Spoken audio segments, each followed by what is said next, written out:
कश्मीर में खबर ईंदा हलो त इरिगेशन कॉलोनी के क्लार्क नवाब खान कोसो पंहिंजे मथां लगायल इल्ज़ामनि खे रद्द कंदे चयो आहे त रिटायर मुलाज़िम मूं खे ब्लैकमेल करे रहिया आहिनि। हिन वधीक चयो त इहो तव्हांखे अर्ज़ु कंदुसि त जेके एहतजाज ते या जेके नारेबाज़ी कई अथऊं इन ते त 100% तव्हांखे मां अर्ज़ु कंदुसि त प्राइवेट माण्हू हुया।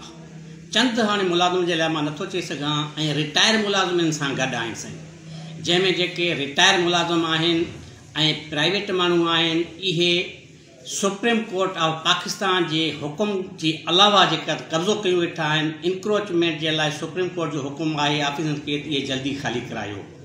पोइ इंक्रोचमेंट जे लाइ इन्हनि ते प्रेशर थो पवे त फ़ौरन इहे उथी करे एहतजाज शुरू करनि था जीअं असांजो घर बि बचे, हर शइ थिए ऐं क्वार्टर बि असां खां न फुरिजनि। रिटायर माण्हू जेके ग़लति पंहिंजे सर्विस बुक में टाइम स्केल जी एंट्री रखी ऐं मूंखां जेको आहे ग़लति कमु कराइनि पिया, मां उन जी उन ग़लति कम खे रिजेक्ट कंदे ख़तमु कयो आहे। उहो कोर्ट में हिननि पाण ख़ुदि इमाम बख़्श, हादी बख़्श इहे संगत जेके आहे पिटीशन इहो एप्लीकेशन एडमिट कयूं, उन में कोर्ट इहा ई डिसीजन 25/5/2023 ते इहो हुकुम जारी कयो आहे लेबर कोर्ट ऑफ लाड़काणे त बाबा तव्हां पंहिंजो इलेक्शन कराए जेको एक्टिव थी अचे उहो जेको आहे ऑफिस सां ॻाल्हाए। हाणे का इलेक्शन भी थी न आहे ऐं इहे जेके आहिनि त हरूमरू असांजे ख़िलाफ़ु नारेबाज़ी कनि था ऐं गंदी ज़बान इस्तेमालु कनि था, इहे सरासर नाजाइज़ आहे। इन जे लाइ मां इहो अर्ज़ु कंदुसि त इन्वेस्ट में जेको आहे FIR दाख़िल कनि।